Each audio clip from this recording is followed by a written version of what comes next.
آپ نے قربانی کرنی ہے، قربانی لینی ہے تو اس میں بھی ذوق ہو. جو ہے نا بڑا مشکل ہے، جانا پڑے گا، پیسے لگیں گے. کیا آپ نے اس سے کمایا، کیا آپ نے قربانی دی، اس کا ایک ذائقہ لیں. مطلب شوق پیدا کریں، خود چل کے جائیں. میں خود جاتا ہوں جانور دیکھنے کے لیے، ایک میرا ذوق ہے. نہ ہم کچھ کریں گے، نہ ہمیں کوئی طریقہ آتا ہے ریٹ کرنے کا، لیکن یہ کہ آپ کا ذوق تو سلامت ہو نا کہ قربانی کرنی ہے. وہ بوجھل بوجھل قدموں کے ساتھ اس کا کوئی مزہ نہیں. اچھے ذوق کے ساتھ قربانی کریں. پھر ایک دفعہ کہہ دیتا ہوں، خریدنے سے پہلے ہی فریج نہ ٹھیک کرانی شروع کر دیں. دیکھو قربانی کی جو لوگ استطاعت رکھتے ہیں میرے دوست، وہ تو ویسے ہی سارا سال گوشت کھاتے ہیں. اب تو کوئی گھر بچا ہی نہیں. اب تو جو مڈل کلاس لوگ ہیں وہ بھی ہفتے میں ایک دفعہ گوشت ضرور کھاتے ہیں. گوشت کا کوئی اتنا مسئلہ بھی نہیں ہے. اب میرا خیال ہے سبزی بھی اتنے کی آتی ہے جتنے کا گوشت آتا ہے. تو آپ تھوڑا سا آگے بڑھیں، تھوڑی نا آنکھیں کھولیں. امیروں کے تعلق امیروں کے ساتھ بن جاتا ہے تو وہ سمجھتے ہیں ساری دنیا ہی امیر ہے. کاروباری لوگوں کے تعلقات کاروباری لوگوں کے ساتھ ہوتے ہیں تو سمجھتے ہیں سارے لوگ ہی کاروباری ہیں. تھوڑی سی آنکھیں کھولیں، شیشہ اینک کا صاف کریں. تھوڑا سا پلٹ کے نا نیچے بھی دیکھیں.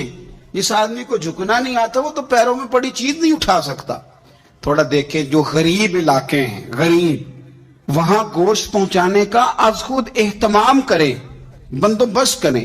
اور ان لوگوں کی لسٹیں آپ کے پاس ہونی چاہیے جہاں آپ نے یہ اہتمام کرنا ہے. باقی وہ جو ہمارا طریقہ ہے تحفہ دینے اور تحفہ لینے کا کہ ایک پلیٹ آئے گی تو پھر ایک پلیٹ میری جائے گی، اس سے تھوڑا سا نکل آئے. یہ قربانی خالص اللہ کی رضا کے لیے، اس کے اندر یہ تکلفات نہیں پیدا کریں. کوشش فرمائیں کہ سارے کا سارا گوشت تقسیم ہو جائے. جس طرح سارا گوشت گھر میں رکھنا جائز ہے نا، تو سارا بانٹ دینا بھی جائز ہے. آپ یقین کریں، چونکہ میرا تھوڑا سا طالب علم و مذہب کا تو لوگ دین کی باتیں پوچھتے رہتے ہیں. محرم میں لوگ فون کر کے پوچھتے ہیں، جب عید گئی کو 20 دن بیت جاتے ہیں کہ جی محرم شریف میں عید کا گوشت کھانا جائز ہے. میں کہنا اگلے محرم تک بھی جائز ہے. تسی سنبھالو اینو اچھے طریقے نال، اگلے محرم تک بھی آپ کھائیں. لیکن کیا کسی نے کہا تھا کہ بعد میں بکرے نہیں ملیں گے، گائیں صرف یہی ہیں، اس کے بعد گوشت نہیں ملے گا؟ خوبصورت کر کے اچھے طریقے سے ذوق کے ساتھ. اور ایک بات اور کہہ دوں، قربانی واجب ہے، نماز فرض ہے.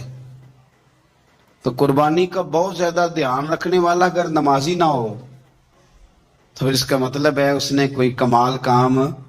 اس لیے حضرت بابا بلے شاہ صاحب نے کہا تھا کہ تسی نفس تے چھری پھیر دے نہیں، بس دمبے کیتی جاندے ہو. فرض پلائی بیٹھے ہو تے نفلہ نیتی جاندے ہو. او دسو تے سی بلے شاہ نو ایک کیتی جاندے ہو. قربانی مال کے نصاب پہ ہے. کوشش کیا کریں کہ اللہ کے رستے میں جب دینا ہو پھر لیت اللہ سے بچیں. خوبصورت جانور لائیں جن کو اللہ نے توفیق دی ہے. ان کے لیے نصیحت ہے جن کو اللہ نے توفیق دی. میں نے اپنے حضرت صاحب کو دیکھا ہے، وہ کہتے تھے کئی جانور اللہ نے بڑا نوازا ہے. کہتے ایک میرا ہے، ایک میرے ماں کا، ایک میرے باپ کا ہے، ایک میرے فلاں استاد صاحب کا، ایک میرے پیر صاحب کا ہے. یہ جانور غوث اعظم جیلانی کا نام کا دے رہا ہوں. اور پھر ایک بڑا خوبصورت جانور بندہ ہوتا اور حضرت خود ان کو چارہ ڈال رہے ہوتے تو حضور یہ کیا ہے؟ فرمانے لگے یہ میں رسول اللہ کے نام پہ قربان کروں گا، یہ نبی پاک کے نام پر قربان کیا جائے گا. جن کو اللہ نے حیثیت دی ہے وہ کوشش کریں اپنے محبوب کی طرف سے بھی قربانی کریں، نبی پاک کے نام کی قربانی دے. خوبصورت سا جانور پیارا، پھر اس کی خدمت ہو، پھر اس کی قربانی دی جائے اور نبی پاک کے نام پر قربانی دی جائے. حضور نے خود وصیت فرمائی حضرت ابو بکر صدیق کو، قربانی بڑا حسین عمل ہے. اور میرے نبی پاک صلی اللہ علیہ وسلم نے ناراضگی بھی فرمائی. ذرا خوگر حمد سے تھوڑا سا گلا بھی سن لے. میرے حبیب نے فرمایا جو طاقت کے باوجود قربانی نہ کرے وہ ہماری عیدگاہ میں عید کی نماز پڑھنے نہ آئے، وہ نہ آئے. اور یا رسول اللہ جو کرے گا، فرمایا قربانی کے جانور کا خون کا قطرہ بعد میں زمین پہ گرے گا، اللہ اس کے سارے گناہ پہلے معاف فرما دے گا، اللہ اس کے سارے گناہوں کو بخشے گا. قربانی کریں، خوبصورت انداز میں کریں، اللہ کی رضا کے لیے. بزرگوں نے لکھا ہے 3 حصے کرو گوشت کے، ایک گھر میں رکھو، ایک رشتہ داروں میں بانٹو، پڑوسیوں میں بانٹو، اور تیسرا فقط غریبوں کو دو. لیکن میں اکثر یہ سوچتا ہوں کہ ہمارے ہاں قربانی کرتا ہی وہ ہے جن کے گھر میں ہر جمعرات کو چھوٹا گوشت پکتا ہے، اور جن کے گھر میں ہفتے میں 3 دفعہ مرغی کا گوشت پکتا ہے، وہی تو قربانی دینے کے قابل ہوتے ہیں۔ تو وہ بھی اگر قربانی کے بکرے میں سے بھی تیسرا رکھنا چاہیں تو اجازت تو ہے، میں نے کہا سارا رکھنے کی بھی اجازت ہے، لیکن اگر آپ مہربانی کریں، کوشش کریں کہ یار ہم تو سارا سال ہی کھاتے ہیں، اور ہمارے یہاں جو گوشت تقسیم ہوتا ہے نا وہ بھی باری لگی ہوئی ہے، ادھر سے پلیٹ آئی تھی گوشت کی تو ادھر سے بھر کے چلی گئی، بھئی اس نے کی ہے، اس کو بار بار گوشت دینے کا کیا مطلب ہے؟ آپ یہ دیکھیں عزیزوں میں، رشتہ داروں میں، اور میں اگر تھوڑا سا آپ کی توجہ کرانے میں کامیاب ہو جاؤں تو سفید پوش لوگوں کو دیکھیں، کچھ سفید پوش ہیں، سفید پوش جن کے اوپر قرضے ہیں، بیماریوں نے جکڑ لیا ہے، گھر میں بڑے بڑے سخت مریض آ گئے ہیں، سفید پوش پہلے دیا کرتے تھے، آپ ان سے پوچھتے ہیں صاحب قربانی، تو بات کو ٹالتے ہیں، وہ کہتے ہیں سوچ رہا ہوں کوئی حصہ ڈال جائے، پردہ پوشی کرتے ہیں، کہتے ہیں کہیں حصہ رکھا ہوا ہے، پردہ پوش۔ اکثر وہ لوگ قربانی نہیں دے پاتے، اکثر دیا کرتے تھے اب نہیں دے پا رہے، کیوں؟ اس لیے کہ مشکلات ایسی آ گئیں۔ ان لوگوں کا خیال کریں، ان کے گھروں تک گوشت پہنچا کے آئیں، ان پر توجہ کریں۔ وہ سفید پوش آدمی کبھی ذکر نہیں کرے گا، کچھ تو ایسے ہیں جو خود پہنچ جاتے ہیں کہ ہمیں گوشت دیا جائے، لیکن کچھ سفید پوش ہیں لا یسألون الناس الحافا، اللہ فرماتے کچھ لوگ لپٹ لپٹ کے سوال نہیں کرتے، سفید پوشی کا بھرم رکھتے ہیں، کا مزاج نہیں۔ ان کی طرف دیکھیں، اپنے رشتہ داروں کو دیکھیں، خاص کر ان رشتہ داروں کو دیکھیں جن کا آپ کو پتہ ہے کہ غریب ہیں، مجبور ہیں، ان کے گھروں میں گوشت بھیجیں، غریب بیٹیوں، غریب بہنوں کا خیال کریں۔ نبی پاک صلی اللہ تعالی علیہ وسلم نے ارشاد فرمایا کہ میں ملت ابراہیم پہ ہوں۔ حضرت ابراہیم علیہ السلام کے سیرت کو، سوانے کو، ان کی زندگی کے واقعات کو قرآن مجید نے متعدد مقامات پہ بیان کیا ہے۔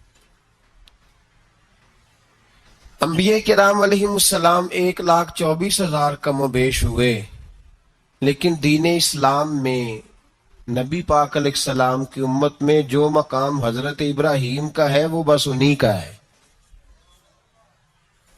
ان کی زندگی ایک بڑی خوبصورت، بڑی منفرد اور مسلمانوں کے لیے بڑی اسوہ نور دینے والی زندگی ہے۔ نبی پاک صلی اللہ علیہ وسلم نے فرمایا میں اپنے باپ حضرت ابراہیم کی دعا بن کے دنیا میں آیا ہوں، اور پھر محبوب پاک سید عالم صلی اللہ تعالی علیہ وسلم نے اپنی امت میں بھی جناب ابراہیم کے طریقے کو جاری رکھا۔ صحابہ نے قربانی کے بارے میں حضور سے پوچھا ما ہذہ الاضحیہ، یا رسول اللہ صلی اللہ علیہ وسلم یہ قربانی کیا ہے؟ تو فرمایا سنت ابیکم ابراہیم، یہ تمہارے باپ حضرت ابراہیم کا طریقہ ہے، یہ تمہارے باپ حضرت، حالانکہ قربانی نبی پاک صلی اللہ علیہ وسلم کا بھی طریقہ ہے، لیکن فرمایا تمہارے باپ حضرت ابراہیم کے ذکر کو باقی رکھا۔ اللہم صلی علی محمد وعلی آل محمد کما صلیت علی ابراہیم وعلی آل ابراہیم، ان کے تذکرے کو باقی رکھا دین کے اندر۔ حضرت ابراہیم بڑی امتیازی شان والے نبی ہیں، بڑی امتیازی شان والے۔ رب کریم کا وہ دوست جس نے کوئی چیز بچا کے نہیں رکھی، ہر شے ہی اپنے رب کی بارگاہ میں پیش کر دی۔ چند چیزوں سے انسان کو بڑا پیار ہوتا ہے، گھر اسے بڑا پیارا ہوتا ہے، وہ بڑا خوبصورت ہوٹل، 5 اسٹار ہوٹل میں رہا، وہ اسلام آباد گیا، کسی سفر پہ گیا تو بڑے اعلیٰ قسم کے اس کو کھانے ملے، بڑی چیزیں ملی، لیکن کبھی دائیں کروٹ کبھی بائیں کروٹ، تو ساتھ بیڈ پہ دوست تھا تو اس نے کہا صاحب سو جاؤ، تو اس نے کہا یار جو مزہ اپنے گھر میں سونے کا ہے وہ کسی اور جگہ تھوڑی ہے۔ گھر بڑا پیارا ہوتا ہے، انسان کو لگاؤ ہوتا ہے، جس بے تکلفی سے، سکون سے، آرام سے انسان اپنے گھر میں وقت بتاتا ہے، کہیں اور مشکل ہو جاتا ہے۔